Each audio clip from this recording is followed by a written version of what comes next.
ሰላም ጤና ይስጥልን አድማጭ ተመልካቾቻችን ከቶፕ ኒውስ ኔትወርክ ዕለታዊ ዜናዎችን ይዘን ቀርበናል። በቅድሚያ አማርቶቹን የኢትዮጵያ መንገዶች አስተዳደር በተጠናቀቀው በጀት ዓመት ለመንገድ ፕሮጀክት ግንባታና ጥገና 108 ቢሊዮን ብር ማውጣቱን አስታወቀ። በመተከል ዞን ታጣቂዎች በተፈጸመ ጥቃት በርካታ ሰዎች መገደላቸውና መቁሰላቸውን ነዋሪዎች ተናገሩ። በ2019 በጀት ዓመት 13.4 ቢሊዮን ዶላር ለማግኘት ታቅዶ የተሰራ ነው ተባለ። በመሶብ የሚሰጡ የመንግስት አገልግሎቶች በቪዲዮ ያልተቋረጠ ክትትልና ምዝገባ እየተደረገባቸው የሚደነግግ ደንብ በሚኒስቴሮች ምክር ቤት ጸደቀ። ደቡብ አፍሪካ ሰነድ አልባ ኢትዮጵያውያን ስደተኞችን ለመመለስ ያወጣችውን ወጪ ኢትዮጵያ እንድትጋራ ጠየቀች። በተጠናቀቀው 2018 በጀት ዓመት 24 ግዙፍ ፕሮጀክቶችን ጨምሮ የተለያዩ የመንገድ ግንባታና ጥገናዎችን ለማከናወን 108 ቢሊዮን ብር ማውጣቱን የኢትዮጵያ መንገዶች አስተዳደር አሳውቋል። አስተዳደሩ 105 ኪሎ ሜትር የአባዲ የኮንክሪት መንገዶች፣ 12.7 ኪሎ ሜትር የፌደራል ዋና ዋና መንገዶችና 580 ኪሎ ሜትር አዳዲስና የፍጥነት መንገዶችን ጠግኗል። እንዲሁም 238 ኪሎ ሜትር የመንገድ ደረጃዎችን ማሻሻሉ ተገልጿል። የኢትዮጵያ መንገዶች አስተዳደር የኮሚኒኬሽን ቡድን መሪ ዶክተር አስራት አሳሌ እንደገለጹት ከተሰሩት ግዙፍ ፕሮጀክቶች መካከል ከሞጆ እስከ ሐዋሳ የፍጥነት መንገድ፣ ከባቱ እስከ አርሲ ነገሌ፣ ከአምቦ ወደ ወሊሶና ከአንኮበር አካባቢ የሚገኙ መንገዶች ይገኙበታል። በመካከለኛው ምስራቅ ጦርነት ምክንያት ለተሽከርካሪዎችና ለማሽኖች በቂ የነዳጅ አቅርቦት ባለማግኘትና የነዳጅ ዋጋ መናር ለመንገዶች በምክንያትነት እንደተጠቀሰ ዶክተሩ ተናግረዋል። አሽከርካሪዎች ከተፈቀደላቸው የጭነት ልክ በላይ በመጫንና በዋና ዋና የአስፋልት መንገዶች ላይ ማሽከርከራቸው ለችግሩ መባባስ ምክንያት መሆኑን የኮሚኒኬሽን ቡድን መሪው አክለዋል። የተጠቀሱት ትልልቅ ፕሮጀክቶችን ሰርቶ ለማጠናቀቅ ቢያንስ 4 ዓመት እንደሚፈጅ የገለጹት ዶክተር አስራት ይህንን ከግምት ውስጥ በማስገባት ቀሪ ፕሮጀክቶችን በታለመላቸው ጊዜ ለማጠናቀቅ በትኩረት እንደሚሰራ ተናግረዋል።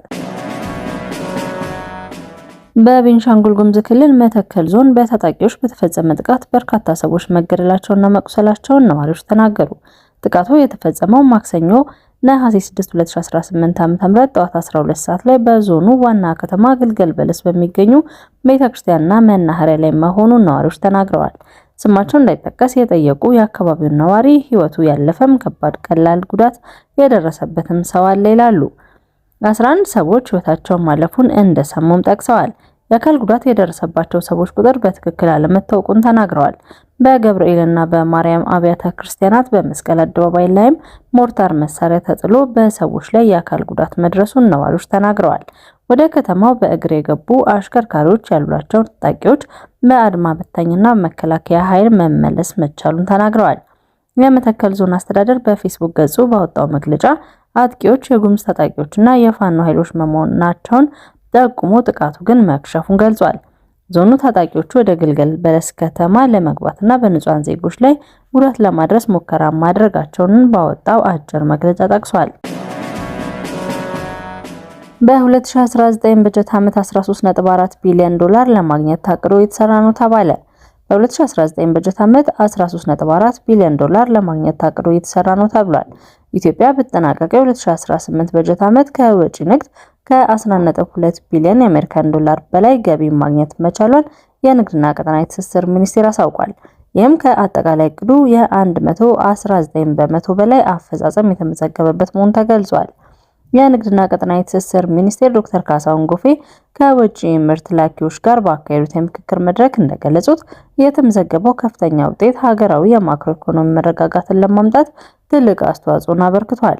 በቀጣይ 2019 በጀት ዓመት ደግሞ የሀገሪቱን የውጭ ምንዛሬ ገቢ ይበልጥ ለማሳደግ 13.4 ቢሊዮን ዶላር ለማግኘት ታቅዶ ወደ ስራ መገባቱን ሚኒስቴር መስሪያ ቤቱ በማህበራዊ ትስስር ገጹ ባጋራው መረጃ አሳውቋል። ይህንን እቅድ ለማሳካት በስራ ሂደት የሚያጋጥሙ ተግዳሮቶችን በጋራ ለመፍታትና ላኪዎች በቁርጠኝነት ለመደገፍ ከስምምነት መደረሱ ተገልጿል።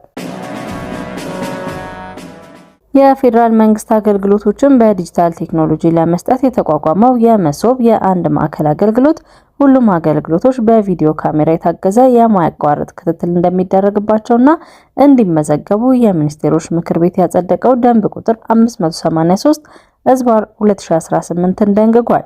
የመሶብ አገልግሎትን ለማቋቋም የወጣው የሚኒስቴሮች ምክር ቤት ደንብ የሚል መጠሪያ ያለው ደንብ በመንግስት የአገልግሎት አሰጣጥ ላይ ግልጽነትን ለማስፈንና ከሙስና የጸዳ እንዲሆን የማድረግ ዓላማ ያለው ሲሆን በርካታ አስገዳጅ ድንጋጌዎችን አክቷል። በአንቀጽ 18 ንዑስ አንቀጽ 6 ላይ ማናቸውም የአገልግሎት መስጫ ክፍል ግድግዳዎች በግልጽ የሚታዩ ቁሳቁሶች መገንባት እንዳለባቸው ይደነግጋል። ማዕከሉ በሚኒስቴሮች ምክር ቤት ደንብ በሚጸድቅ ተመን መሰረት ከተገልጋዮች ተጨማሪ የፕሪሚየም ክፍያዎችን የመሰብሰብ ስልጣን ሰጥቷል። የተገልጋዮች ክፍያም በባንክ፣ በክፍያ ቦታዎች ወይም በሞባይል መስመር ሊፈጸም እንደሚችል ደንቡ በግልጽ አስቀምጧል። በመሶብ ማዕከላት የአገልግሎት አሰጣጥ ላይ ችግር ቢያጋጥም እናት ተቋማቱ ማለትም የአገልግሎት በቀጥታ የሚመለከታቸው ሚኒስቴር መስሪያ ቤቶች ኃላፊነቱን በመውሰድ አገልግሎቱን የመስጠት ግዴታ እንዳለባቸው ተቀምጧል። በተጨማሪም በማዕከላቱ ተመድበው ለሚሰሩ ሰራተኞች የስራ አፈጻጸም ውጤት የሚሞላው በመሶብ አገልግሎት ማዕከላት ሆኖ ውጤቱ ወደ እናት ተቋማት እንዲተላለፍ ያዛል። ተገልጋዮች የሚያጋጥሟቸውን ችግሮች የሚፈቱበት የቅሬታ ስርዓትም በአዲሱ ደንብ በዝርዝር ተቀምጧል። ባቀረቡት ጥያቄ መሰረት በተላለፈው ውሳኔ ያልረካ ቅሬታ አቅራቢ ውሳኔው ከተሰጠበት ቀን ጀምሮ ባሉት 30 ተከታይ ቀናት ውስጥ ጉዳዩን ስልጣን ላለው ፍርድ ቤት ማቅረብ የሚችልበት መብት ይሰጣል። ደቡብ አፍሪካ ሰነድ አልባ ኢትዮጵያውያን ስደተኞችን ለመመለስ ያወጣችውን ወጪ ኢትዮጵያ እንድትጋራ ጠየቀች። ደቡብ አፍሪካ በተያዘው ዓመት ህጋዊ ሰነድ የሌላቸው ስደተኞችን ወደ ሀገራቸው ለመመለስ ካወጣችው ከ18 ሚሊዮን ዶላር ወይም 292 ሚሊዮን ራንድ ውስጥ የተወሰነውን ወጪ እንዲሸፍኑ ለኢትዮጵያ፣ ለናይጄሪያና ለማላዊ ጥያቄ አቅርባለች። ደቡብ አፍሪካ የሀገር ውስጥ ጉዳዮች ሚኒስቴር ጥያቄውን ማቅረቡን ይፋ ያደረገው ማክሰኞ ነሐሴ 5 2018 ለፓርላማው የሀገር ውስጥ ጉዳዮች ቋሚ ኮሚቴ በሰጠው ማብራሪያ ወቅት ነው። የቋሚ ኮሚቴ ዋና ዳይሬክተር ቶሚ ማኪዶ እንደገለጹት ሚኒስቴሩ ለዚህ ተግባር ቀደም ሲል የመደበው በጀት 60 ሚሊዮን ራንድ ብቻ ቢሆንም እስካሁን 292 ሚሊዮን ራንድ ስደተኞችን ለመመለስ ወጪ አድርጓል። ማካዶ ስደተኞችን የመመለስ መርሃ ግብር በበጀት ያልተያዘ ኃላፊነት መሆኑን የገለጹ ሲሆን የሀገር ውስጥ ጉዳዮች ሚኒስቴር ሆነ ሌሎችም የሚመለከታቸው የመንግስት መስሪያ ቤቶች ለዚህ ያህል ሰፊ እንቅስቃሴ በጀት አልመደቡም ብለዋል። አክለውም የትራንስፖርት ወጪውን ከፍተኛ እንዲሆን ዋና ምክንያት መሆኑ ተገልጿል። እንደ ደቡብ አፍሪካ ባለስልጣናት ገለጻ የውጭ መጋራት ጥያቄውን በደቡብ አፍሪካ የዓለም አቀፍ ግንኙነትና ትብብር ሚኒስቴር በኩል ለኢትዮጵያ፣ ለናይጄሪያና ለማላዊ በይፋ ቀርቧል። ፕሪቶሪያ ከሶስቱ ሀገራት መንግስታት ምላሽ እየጠበቀች ያለች ሲሆን ወጪውን እንዴት እንደሚሸፈን ከብሔራዊ ግምጃ ቤት ጋር በመወያየት ላይ ትገኛለች። አድማጭ ተመልካቾቻችን ከቶፕ ኒውስ ኔትወርክ ለዕለቱ ያዝናቸው ዜናዎች እነዚህ ነበሩ። መልካም ቆይታ።